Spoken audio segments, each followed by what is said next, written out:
I got a big list of videos to react to from one of my subscribers. This was the first one, I believe, on the list.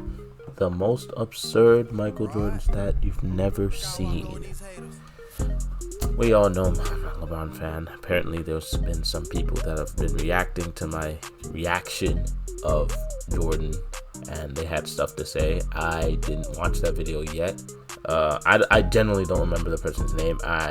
If you all want me to react to that video, I will, but it's really just a reaction of a reaction of a reaction, and I don't like dragging stuff out. But yeah, Jordan, and an absurd stat that I've never seen before. So let's get into it. Like, comment, subscribe. This is the second best player of all time, and we are gonna see absurd Michael Jordan stat. What absurd stat he has. My headphones are not plugged in. Alright, bet. Want to hear an absurd Michael Jordan stat? When we talk about insane, absurd, mind-boggling, and borderline psychotic individual playoff series, Michael Jordan is the greatest to ever do it, and I don't even think it's remotely close. Game score is a stat that combines everything a single player contributes to the game of basketball and puts it all into one nice, neat number. To give you guys some context about how good a game score of around 0 to 10 is what your average role player puts up. Think about a typical game from Jackson Hayes. A game score of around 10 to 20 is what a typical all-star would put up. Think of Jaylen Brown on a normal night. A game score of about 20 to 25 is what a top NBA superstar puts up on a nightly basis. Think Luka Doncic on a normal Tuesday night. However, any game score over 25 will put you in NBA history with some of the greatest games of all time. For example, Giannis Antetokounmpo in early November of last season recorded the highest game score of the season with a stat line of 59 points, 14 rebounds, 7 assists, 5 steals plus blocks, only 3 turnovers, and he shot 21 of 34 from the field. Crazy. This gave Giannis a game score of 54.2 that night. Not only was this the best game from the 2024-25 season, but this was statistically the 17th greatest game of all time. Now, do you know what's harder than having one of the greatest games of all time? Doing it for 4 to 7 straight games in the playoffs. Right here, we have a chart showing the greatest playoff series of all time, according to the game score stat. Reggie Miller's 1993 series versus the Knicks, where he lit up New York for 31 points a game on 53% shooting, is right here. KD's series against the Spurs in 2016 in round 2 is right here. Curry in the 2022 NBA Finals makes an appearance at 23.2. LeBron's 2016 Eastern Conference Finals and NBA Finals series rank very close to each other, around 25 to 26. Michael Jordan's sweep against Orlando in 96 and his sweep against Detroit in 91 both find their way up here. Moving up the chart now, we have more Michael Jordan in the late 80s and 1991 versus Showtime. We have Shaq's 2 best series ever, the 2000 and 2002 NBA Finals, Jokic's 2023 series versus Phoenix, and Giannis's 2021 NBA Finals rank way too high to be ignored. And of course, we find LeBronto near the upper limits of this chart. LeBronto, where yes, LeBron gay. James famously swept the one-seeded Raptors in 2018 with a bunch of substitute teachers by his side. But even what the King has done in the playoffs doesn't even compare to MJ's best, because Michael Jordan has the best playoff series of all time in 1988 against the Cleveland Cavaliers, where the man dropped, maybe 45, 5, 4, 3 on 56% shooting with a game score of 34. Well, actually, I'm lying though. This is only Jordan's 3rd best playoff series. Air Jordan has a peak playoff series of 38.4. Michael Jordan in this completely ludicrous playoff series averaged, embrace yourselves, 45, 9, 6, and 3 on 60% shooting. These are like 2K My Career numbers on rookie settings. For context, LeBron James' best playoff series, according to GameScore, is against the Raptors in 2018, where LeBron pretty much soloed the one-seeded Raptors in a 4-game series. The gap between LeBron's best playoff series and Jordan's best playoff series is a larger gap than Kawhi's 2019 NBA Finals when he took down the Warriors. It's a larger gap than Steph Curry's unreal 2022 NBA Finals. It's even a larger gap than LeBron's 2016 3-1 comeback in the end. We're doing this. we want to do this. Okay, bet. 1992 Jordan, round 1. That starting lineup versus the 2018 Cavaliers starting lineup washes them 4-0 in the playoffs. Why? That's not because of Jordan. It's because of the team. That team is miles ahead of the 2018 Cavs. LeBron was just the greatest player on planet Earth in 2018, which is why they did so good. NBA Finals. And this isn't just one lucky player. And with good players, you're going to end up with a better score because you're going to have good players that have ball knowledge and know how to pass it to you, know how to spread the court. They have the IQ of the field. They know, okay, Jordan got the ball right here. I'm going to set a pick for him here, or I'm going to stand in the corner because he looks like he's about to ISO his man because he got a smaller guard on him. Everything like that plays a part into game score because it's not just you. If you drop 72 with like 2% field goal percentage, which is that's unrealistic, you're not going to get a high game score because you put up 72 points. You're going to get a high game score if you do it efficiently with good score, with good assists, good steals, good defense, and a good team around you. So Michael Jordan has 5 individual playoff series that are better than LeBron's best. Michael Jordan is the only player to have a game score of over 35 in a series, and he has the most 30 or higher series game scores of all time. Michael Jordan still holds the crown for unreal playoff series, despite nearly 30 years of basketball history after Jordan's prime, and no one has quite come up with what the Black Cat did in his prime. Today, we're going to be looking through some was that actually his name? I never heard that. Absolutely insane, psychotic Michael Jordan stats that might just blow your mind. So be sure to have your popcorn ready. I can see the comments already. I'm not reading them, so. Speaking of food, I'd like to welcome today's sponsor, Factor 75. Oh, wow. Okay, this better got sponsors. Hey, Factor 75. Actually, I'm not going to lie. Is this the better? They just wave, so I'm fueled up and can get right back to the gym or editing a video. Okay, yeah. I can cook for myself, but I will look into this. Factor 75. Slide me a couple bucks. I got you. Well, it really can be a spectacular night for the Bulls as Jordan has come up. Come here. Now, this is Michael Jordan, of course, but specifically from his rookie year. Good old cradle dunk. Now, most of Michael Jordan's unreal stats, feats, and accomplishments came later into his career, but to find a really hidden, obscure Jordan stat, we have to go all the way back to 1984. Michael Jordan was drafted as the 3rd overall pick in the 1984 draft, and he did not disappoint in year 1. From the gate, you could already tell that this wasn't just another lottery pick, but he showed flashes of one of the greatest players to ever lace up on the hardwood. MJ, in just his rookie year, was already averaging 28.2 points, 6.5 rebounds, 5.9 assists, and 2.4 steals a game. Here's the list of every NBA rookie in history to have this stat line.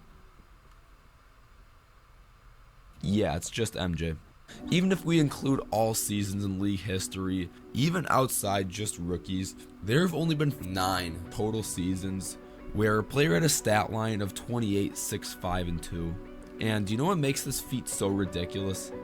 Most NBA players typically have their worst shooting splits in their rookie season, getting used to the adjustments of facing against a new pool of world-class talent, different roles on their new NBA team. Let's couple of things. One, let's not compare LeBron. You keep using LeBron's. Let's not compare LeBron's rookie year to Jordan's rookie year. LeBron had the worst rookie. He had the worst setup for a rookie year in history. Oh, this is the new Jordan. They've been saying he was the new Jordan since he was 16. If he didn't live up to a smudge of the stats that he had, he was going to get dragged and Yeah. Jordan was third pick overall. Nobody was like, oh yeah, he has to live up to this. That he had nothing to live up to. He just had to be good. No pressure on his back. Nothing. Just okay. I'll be good. Let's not compare their rookie years. LeBron was worse going into a rookie year than Jordan. There was no criticism about Jordan. It was okay. If he does good, he does good. If he does bad, then he does bad. And the wear and tear on their bodies from their first ever 82 They were talking to LeBron. But not Michael LeBron Jordan. was the chosen one Air before he played a Jordan minute is in the one of league. 13 rookies On to score Sports at least Illustrated 20 front points a page. game in their first year and shoot over 50%. Rookie MJ was a 6'6", sub 200-pound guard in the 1980s, putting up scoring splits equal to that of 7-footers. That's but tough. the madness doesn't stop there for rookie Jordan. MJ in 1985 raised the Bulls 11 wins, taking them from the second worst record in the league in 1984 at 27-55 to the 7th seed in the East with a record of 38-44 in 1985. Now, past the NBA-ABA merger, MJ in 85 made up one of 18 rookies to ever be selected for an All-Star game. He's one of 4 rookies to make an All-NBA team, and the only rookie in the modern era to lead the league in total points as a rookie. Yes, Michael Jordan in 1985. He led the total points as a rookie in the league?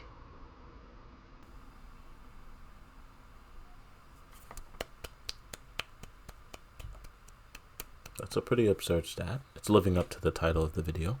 Scored a ridiculous 2,313 points. More total points that year than players like Purvis Short, Dominique Wilkins, Alex English, I know who that is. And 1985 MVP winner Larry Bird. Dominique Wilkins. Now, if you were to actually rank where Michael Jordan was in terms of the best players in the league in 1985, where would you rank him? MJ was going... I got him right under Bird in 1985. I'm dead serious too. Against other greats in the middle of their primes in 1985, like Larry Bird, Magic Johnson. But Larry Bird was in his prime. Jordan was a rookie. That's not fair to Jordan to say he was the best player in the league as a rookie. that's like I can't even say Derrick Rose, but Derrick Rose-ish. Bernard King, Isaiah Thomas, Sidney Moncrief, Alex English, and Terry Cummings, and more. According to some popular advanced stats like PER, value over replacement, box plus minus, it's not a crazy statement to say that Michael Jordan was a... Haha, what'd I say? I'm telling you, I have ball knowledge. You can't come on here and comment and say, oh, he doesn't know what he's talking about. Look who's leading in every single statistic. He was number 2, though. Shout out to him. The top 2 player in the league. But Bird was him. Air 1985. Let's not do that. Top 2 Please. in the main 4 advanced stats of PER, win shares, box plus minus, and value over replacement. Yeah, this isn't a typo. There's a legit argument to be made that rookie Michael Jordan was better than peak Magic Johnson, Bernard King, Isaiah Thomas, and Sidney Moncrief. Michael in 1985 was an absolute demon on the hardwood. He was a scoring machine that had a crazy first step, unreal hang time, and was already one of the best slashers in the game. Now, when I first saw rookie Jordan's stat line, these crazy numbers reminded me of someone. While SGA doesn't have the same type of explosive burst to the rim and relies more on mid-range shots, both players are among the top drivers in the NBA, along with their eerily similar builds. The thing is, along with this, Shea's stat line in 2025 is pretty identical to rookie Jordan. Shea did it in 2025. Rookie Jordan was doing it as a rookie. I don't know how long Shai's been in the league. I don't remember off the top of my head. But it's definitely long enough for him to mature into a nice, great top 10, top 5 basketball players in the league right now. That's enough time for him to mature into that. The fact that Jordan was doing this as a rookie is insane. So I'll give that to Jordan. While SGA has rookie MJ beaten by a pretty good margin for scoring. the fact that this is close is Both players crazy. put up very similar amounts of rebounds and assists. Both players definitely lead their contributions on the defensive end. Both players have a nearly same field goal percentage. But this also brings me to another point. We're comparing the quote-unquote best player of all time to Shai Gilgeous-Alexander. This generations of competition is so nuts. Okay, I'm not to say that Shai's a nobody or anything, but Shai hasn't even cracked to like top 50 players all time talks yet. He just got in the league. He just got into these level of talks. That's what I mean. Not just got into the league. He just got into these level of talks. And we're comparing him, which obviously Finals MVP, and Finals winner. He did everything that he needed to do in one season. We're comparing him to rookie Jordan. The competition now. Jordan was going against scrubs. Of course he was doing this. Bro, that's what they said. Wembanyama, they would have thought he was doing voodoo on the court if they saw that 7'4", 7'6" brother walking up the court. Hezzy tween step back shot. Imagine David Robinson or like Hakeem Olajuwon taking Jordan one-on-one on the top of the key with a Hezzy tween in and out step back 3 and 1. That's not happening. They would have said, hey, that Nigerian scammer, that Hakeem Olajuwon is not a regular human. But they weren't doing that because they were old fashioned. They were going to the paint and scoring. And both players have nearly identical free throw shot logs. Now, going back to that value over replacement stat from earlier, a stat that shows the estimated value that a player brings to the court compared to the average NBA player. 2025 SGA slightly sits on top of him at 8.8 compared to... We're comparing SGA to rookie I don't know. Dang. I don't even think Shai's in his prime yet. Yeah, and we'll compare. Okay. This is an interesting. Okay. Jordan's I'm gonna let him cook. 7.3 in 1985. SGA's 2025 campaign was an all-time great season. It was one of the greatest seasons a single human can go through. An NBA player can go through all time. He got a Finals MVP. He got MVP of the league, and he got a ring. Like, what else do you want from him? And there's no doubt about that, except Michael Jordan has 8 individual seasons that rank higher than 2024-25 Shai Gilgeous-Alexander. Yeah, that's not a typo. This is value over replacement, right? And we're comparing Shai's one season to 1, 2, 3, 4, 5, 6, 7, 8, 9 Jordan seasons.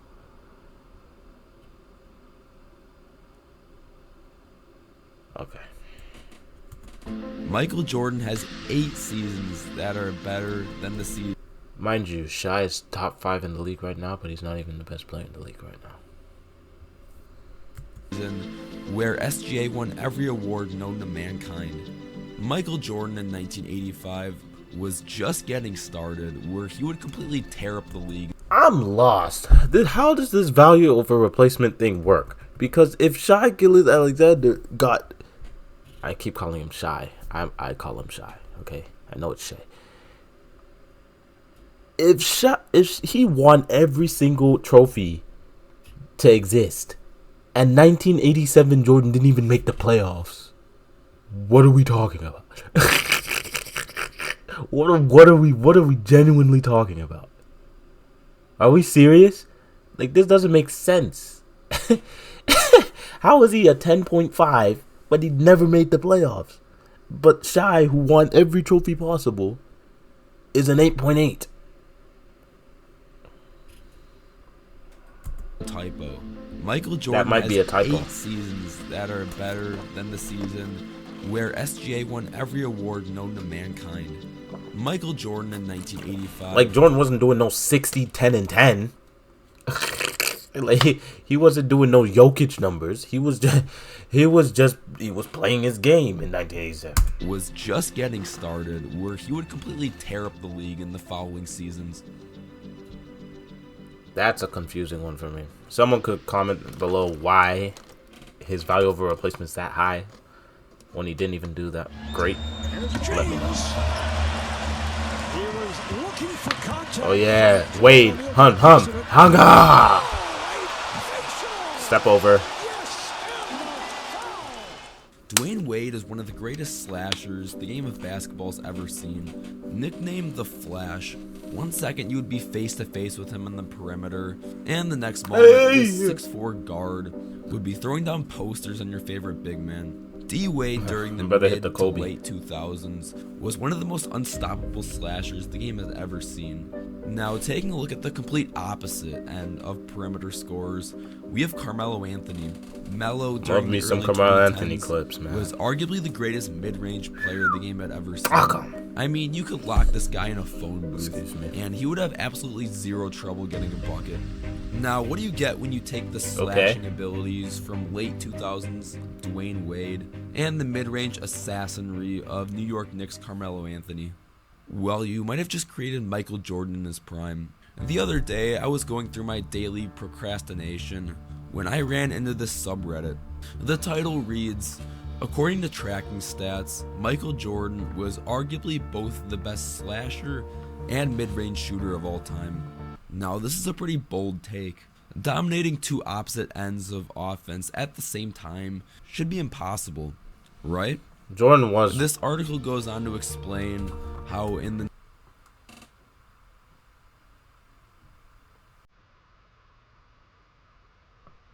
1996-97 season, the first season that the NBA officially started counting specific player shooting data, that Michael Jordan shot in between 49 and 51% from mid-range. Pretty impressive, taking into account that he had the third highest efficiency and the first highest volume of mid-range shots. Now, in 1997, MJ was still one of the greatest players of all time, but he was 33 years old and was starting to regress compared to his former younger self. Luckily for us, though, this Reddit thread also gave us a link to unofficial shooting data. Here's the thing about slashing.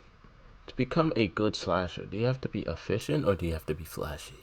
Because I feel like you have to have a mix of both. If you're a great slasher, but you move like shy, and you just get layups and mid-range and step backs, and it's just easy for you, there's not really like, you move like Jokic, where it's like calm, efficient, you get the job done, but it's not like you're not like ooh la la.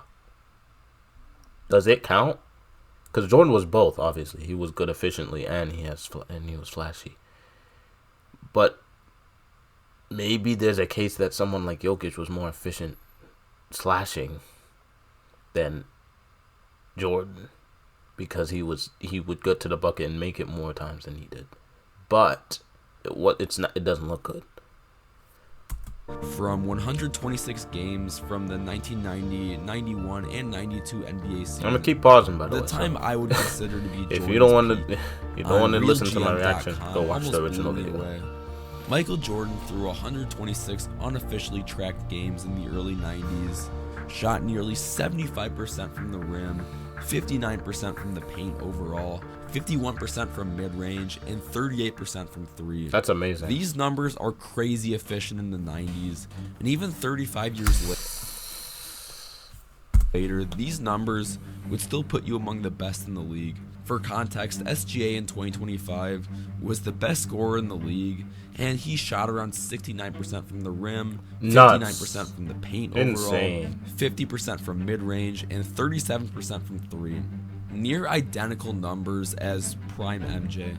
Now, digging even deeper, mind you, Jordan did that in a whole season. Is this his whole season into stats? this website, it gives us Michael Jordan's tendencies and numbers in isolation, and they were pretty shocking. Not only are these numbers impressive to no one's surprise, but the one metric that stands above the rest was that Michael Jordan during these 126 games shot 63.7% when he was driving to the rim. Once again, for context, SGA in 2025 shot exactly 60% while he was driving to the basket. Now, choke Paul 3 and making the claim that Michael Jordan is the greatest slasher and mid-range shooter ever is kind of hard to defend with real tangible evidence because we don't have any advanced shooting data from MJ's first 11 years of his career. But does MJ have the greatest slashing and mid-range combo peak we've ever seen? Was there a player during any point in their career that dominated the mid-range and attacking the rim in the same time like early 90s Jordan did?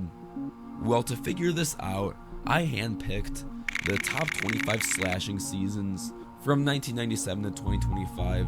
I used pure paint scoring numbers instead of driving numbers for a couple of reasons. Driving NBA stats are really hard to find, and what counts as a drive versus what counts as a cut, post-up, transition, or anything in between has been measured differently in this 28-year period. So for the sake of consistency, I found the paint scoring numbers of players that do most of their paint scoring from drives anyways. Taking a look at this chart, we have some of the greatest individual seasons of all time. We have efficiency from the paint on the x-axis and the amount of paint makes on the y-axis. Allen Iverson in 2001 made nearly 400 shots in the paint, but was pretty inefficient doing it. We have other Hall of Fame slashing seasons like 2017 Westbrook, 2011 D Rose, 2017 Westbrook. Oh my god. 2003 Kobe That brings actually a smile got to lower my than I face. thought. 2025 Shea, 2009 Wade, and 2023 Luka all surprised me with how much paint scoring they were doing. And to really no one's surprise, 2013 LeBron James and 2021 Giannis pretty much dominate this chart, with the most makes and highest efficiency at the same time down low. Now, where's early 90s Michael Jordan, you ask? Numbers adjusted for an 82-game season, and MJ is right here. Now, Eddie, I thought you said that these were absurd Michael Jordan stats. MJ looks pretty normal in here. He's very busy. true point, viewer. While MJ still places very well on this chart, he isn't in his own galaxy, as Jimmy High Roller would say. Duh. But just hear me out. Now, I did the same thing with the top 25 mid-range shooting seasons since 1997. Once again, we have total mid-range makes on the y-axis and efficiency on the x-axis. Kobe Bryant's MVP 2008 season places lower than I expected, closer to 2005 Rip Hamilton than anything. 2018 LaMarcus Aldridge is a sleeper pick for mid-range assassins. LaMarcus Aldridge. 2003 T-Mac was just You know a from scoring 2K, warrior. We have his jumper was 2014 KD, money. along with 2013 Melo in the same area. Some real all-time great mid-range shooting seasons that people sleep on are campaigns like 2008 KG, 2022 DeMar DeRozan, and 2011 Dirk Nowitzki. But where is early 90s MJ again? Well, he'd be all the way up here. Once again, Michael Jordan's makes were adjusted for an 82-game season, and he still has more than 170 mid-range makes than the next closest competitor, 2011 Dirk, while having the fourth highest efficiency in this chart with this insane amount of volume. Now, we've established the greatest slashing and mid-range scoring seasons of tracking data history, but how does the relation of these two areas of dominance put together look like? Can a player truly dominate both the paint and the mid-range at the same time? Or are players pretty much forced to pick a zone? Well, to find this out, I took the top 25 seasons from both sides and of course put them on a chart. The y-axis being total mid-range makes and the x-axis being total paint makes. Let's take a look at this. Chris Paul's 2014 season is great, but not as much stacked up against other greats. 2011 Dirk fails to compete in paint scoring despite his unreal mid-range success. 2013 Melo, 08 Pierce, and 08 Garnett fall near the middle, along with 2023 D-Book, 2017 Kyrie, 2021 Kawhi, and 2020 Jimmy Butler, all hovering in the 200s and high 100s for total makes in both areas. Making our way to some real impressive seasons though, dominions of both areas, we have seasons like 2003 T-Mac, Mac, his counterpart 2003 Kobe, 2022 DeMar, '01 Allen Iverson, and 2017 Russell Westbrook. However, the real best of the best are seasons like '09 Dwayne Wade, 2017 DeMar, 2013 LeBron James, and 2025 Shai Gilgeous-Alexander. Shout out. And then you have Michael Shai. Jordan from 1990 to 1992. Once again, adjusted for 82 games, Jordan has by far the most mid-range makes of all time, while only paling in paint makes to 2025 Shai Gilgeous-Alexander and 2023 Nikola Jokic. While this chart doesn't take efficiency into account, and Michael Jordan was known for taking a lot of shots, That's what I was I'd trying like to to say. remind you that MJ shot 59% from the paint and 51% from mid-range, numbers that are still undeniably great even in today's game. So is Michael Jordan the definitive greatest mid-range plus slasher combo scorer basketball's ever seen? Well, due to a lack of data, it's impossible to really know that. Sorry, Chokeball 3. However, does Michael Jordan have the highest slashing plus mid-range combo scoring peak ever? Well, based on the hard tangible evidence we have, I think you can make a pretty good argument for it. True. Okay. Okay. Another good video from let me get his name. Eddie Buckets.